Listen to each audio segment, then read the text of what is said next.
Hello, folks. Dustin Zarni here, Democratic Elections Commissioner of Onondaga County, and welcome to Commissioner and Car. Today is Tuesday, December 13th, and today we're going to have a little bit of a preview of the upcoming court cases for the final determination of the winner for Senate District 50. I'm going to talk a little bit also about election maps and election districts and what is going on between now and the end of the year to get ready for 2023. But let's start with court. As you may have been following along in this Commissioner in a Car, we've had this New York Senate District 50 race that has been incredibly close. One of the closest in the state. There are actually closer ones. There's an assembly seat in Queens that is 1 vote apart. There's another assembly seat in Orange County that's 9 votes apart. But the New York Senate District 50 has been hovering around 50 votes apart since the final scanning of absentees. However, because we cannot go a couple of days without some major news in this case, right before going to court this week, Oswego County Board of Elections finished their hand count, and they had some tabulation errors earlier in their hand count, and so the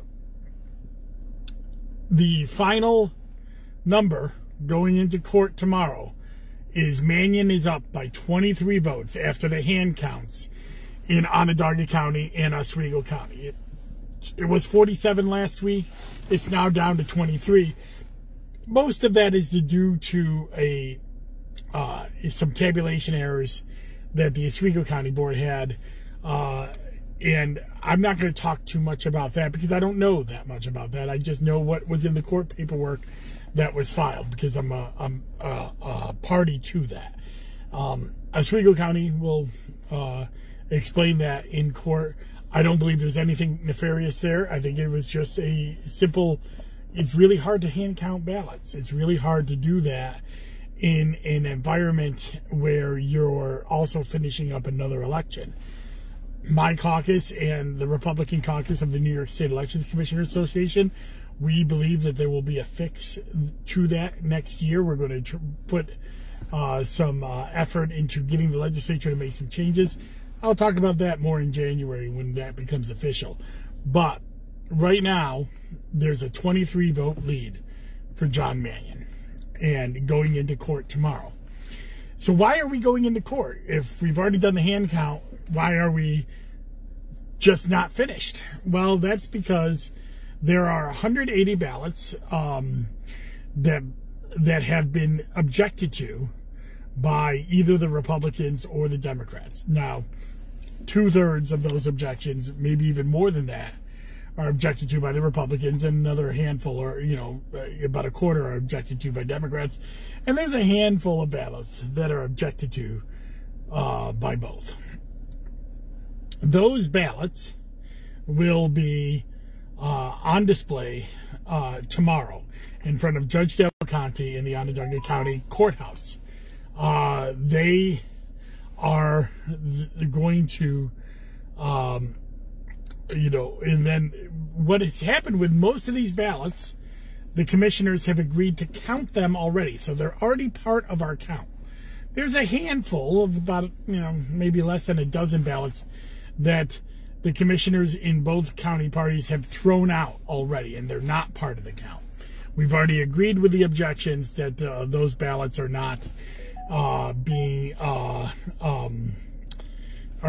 counted, so they're not part of the count that is going in. However, those ballots have been objected to as well. Obviously, if you discount a ballot that is for somebody else, then usually that person is going to object to that ballot. So those ballots are being objected to, and they're part of the 180 ballots that are being objected to in total, most of which have been counted, most of which have been agreed to by both parties. There are less than 20 ballots that have been split, or both party commissioners, and not the parties to the court, but the party commissioners in the boards of elections. There's about 20 or so ballots where the commissioners have split, whereas one commissioner said it's good and the other one said it's not. Those ballots have been counted towards this 23-vote lead for John Mannion already, and as it takes 2 commissioners to throw out a ballot. So what will happen tomorrow is Judge Del Conte will start sifting through these 180 ballots. The parties will be able to make arguments based on their objections that they made about why a ballot should not be counted or why a ballot should be counted. And then the judge will go through. He may rule from the bench.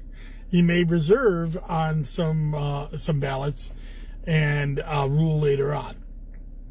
But Wednesday, Thursday, Friday, the court is reserved to do these ballot counts. We are not sure whether this will be done tomorrow, whether this will be done Thursday, whether it will be done on Friday. And again, it could go even beyond Friday if the judge decides not to rule on a ballot and reserve and come up with an order later. During the New York 22 race 2 years ago, Judge Del Conte was also the judge for that. And he established some pretty clear guidelines of what a ballot needs to have on it to be counted or to be discounted. And so while each ballot is unique and different in its own way, there are ways that you can kind of clump these together. And the judge will have to decide whether the rules from 2020 apply to an individual ballot and how it applies, whether it's going to count or not. Once we get done with that, with the ruling on all 180 ballots, the boards of elections will then be moved to certify the election in favor of whoever is in the lead at that point, after the adjustments are made from the ballots that are ruled on in court. This should end the process. Now, there's a couple of things that could continue the process beyond Friday. One is that the judge, or that the losing party appeals the judge's rulings on some of these ballots and goes, to the appellate court. The other is that a subsequent order is levied to recount certain towns if there's or even the entire district if there's found to be discrepancies. I find, I'm just putting that out there as a possibility. I have no idea whether that is actually going to happen or not. In fact, I assume it won't. I assume that we have done everything we can to provide an accurate depiction of who will win this race. And once the objected to ballots are ruled on, sorry, I'm a little tired. That will be the end of that. So tune in, on my Facebook page on Wednesday and Thursday at the end of court. I'll try to do a little brief in my Twitter account. I'll try to do a brief update of how many ballots were were revisited, what the rulings were, so on and so forth.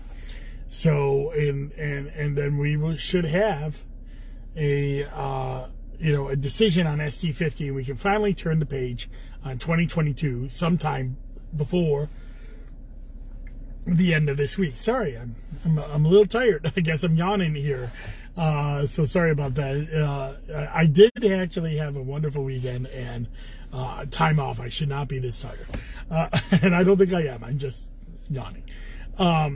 So the next thing for the Board of Elections is moving on to 2023 races. But before we can do that, we actually have to alter our maps. There are new maps in place for 2023 that were not in place for 2022, and that's the Syracuse Common Council maps, the Camillus ward maps, the Solvay ward maps, and, of course, the Onondaga County Legislature maps. All of those maps have changed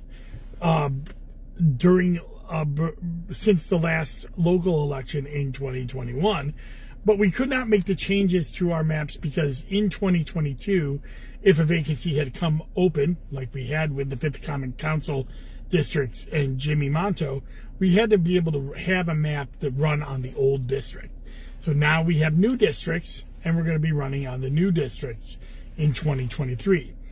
Anytime you change a map, you're changing election districts, because these political lines often cut across election districts, or the new maps make old election districts no longer needed because smaller election districts that were created in the old maps can be then merged into larger election districts if the new maps don't have those little small subdivisions in them.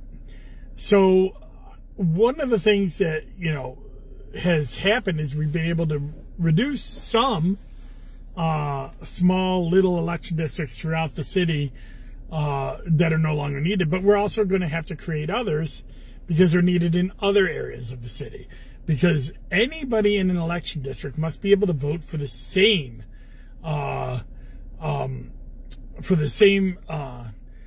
number of or the same offices, so that you can't have a county ledge or, you know, people in election districts voting for two different county legislators. They have to be the same. So this means that we have to alter, and we're actually going to end up altering about 40 districts or so throughout the county. Another thing that's caught, and that's mostly because of the Common Council changes inside the city of Syracuse, along with the Solvay ward changes. Camillus is voting on tonight their ward changes for their Camillus town boards to make them equal population, and then we will alter those as well.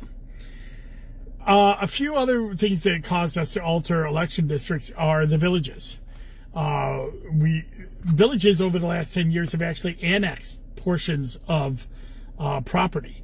And though 10 years ago we drew most of the villages inside Onondaga County so they have their own election districts, or a couple of election districts if they're large villages, some of those villages, Skaneateles, Manoa, Baldwinsville, actually annexed different portions of their town, and they brought them into the village. So now we have to redraw the election districts to include those annexed portions, so we can get all of our villages inside election district boundaries. And why is that important? Well, when they're holding their own election, if you have them inside election district boundaries, it's easy to give out lists and voter files, and also having our poll books and and poll prints having them inside election districts makes that possible. It also allows them to move their elections to November.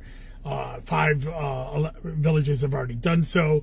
None have that are out there right now have said they're going to, but they're going to have village elections in March and June, and maybe after that they may say, oh, they're ready to move to November. It also allows the boards of elections to run those village elections if the village clerks so wish for us to do. So by changing these boundaries, we are going to make that possible for them to have those options. So all of that is happening while we wanted to do this back in November. We've been a little busy with the hand count, so now we're doing it now. And we're working together as a team. We've worked with county planning, and we're coming up with the best election districts that we can, the least change possible, but making the changes that have to be made. And there's a couple of changes that we didn't have to make, like on the north side, that we're making to make it better for the people on the north side to be able to go to the polling place closest to them. So when those maps are done, we hope by the end of the year, or maybe even before that, we will post them on onvote.net, and you'll have all the maps for the county ledge races, the new common councils, and then at some point maybe some voter populations as well. That might take until the middle of January, because another thing that we're doing is we're bringing on a new registration vendor. The Board of Elections has made the decision to move on from NTS, our current voter registration vendor, to HART, and they're also known as Next Vote. We made that decision with an RFP process that has gone forward. That RFP request for proposals was we had a long 1 month, well, actually it went on for much longer than 1 month in designing the RFP, and then having the vendors come in and give demonstrations. We had several vendors come in, and we chose, we chose Hart based on their pricing, but also based on their capability. And we really are excited that this new product will allow us to be a lot more able to fulfill some customer wishes that we've had, and also move us forward a lot with our poll books and our poll prints and these new maps. And so, but we go live with them on January 23rd. So from January 1st to January 23rd, we're going to be doing data migration. We may not have the ability to do voter rolls until that point. So it's important that that you may be a couple weeks from the time that we're able to produce maps to the time that we're able to produce voter rolls, for those districts. But petitions don't start till March 1st, so they're not really needed until then. So that's what's going on with the Board of Elections. So tomorrow, court starts at 10 a.m. We're going to be there at 9 to log in the evidence of the 100 ballots from Onondaga County, another 80 from Oswego County. Then Judge Del Conte will decide how he wants to proceed, and we will go forward. And then at the end of the night, I'm committing to you to give a little bit of a court update. It won't be a video. It'll just be a post on my Facebook, Twitter, and social media feeds. So check that out. And I'm going to be in court watching as long as court is going on, as well as my co-commissioner, Commissioner Sardo, and the commissioners from Oswego County as well. And hopefully by the end of this week, we will have the final SD50. On Thursday, I'll have a Zoom with Zarni with Perry Grossman. He is the head of the voting project with the New York Civil Liberties Union. And we'll be talking about election litigation this year, a little bit of a wrap-up of election litigation, what happened, and what he's looking forward to in the next year, especially with the New York Voting Rights Act coming online. And then I still have not restarted my Wonky Wednesdays. I've been a little busy. I hope this weekend to restart my Wonky Wednesday when looking back at the 2023 general election, or 2022 general election, if it is finally called, and I can start doing that this weekend. We've been, because of this hand count, I usually like to start the look backs after we certify, and though we have certified, we're going to have to recertify, and that's going to change some numbers. So I hope to start that this weekend. But that's it. So thank you very much for coming to Commissioner in the Car. Enjoy your holiday season, and be merry and love your fellow man. And stay tuned for court updates on these Objective 2 ballots in the SD50 race and the final conclusion to that race. Bye-bye.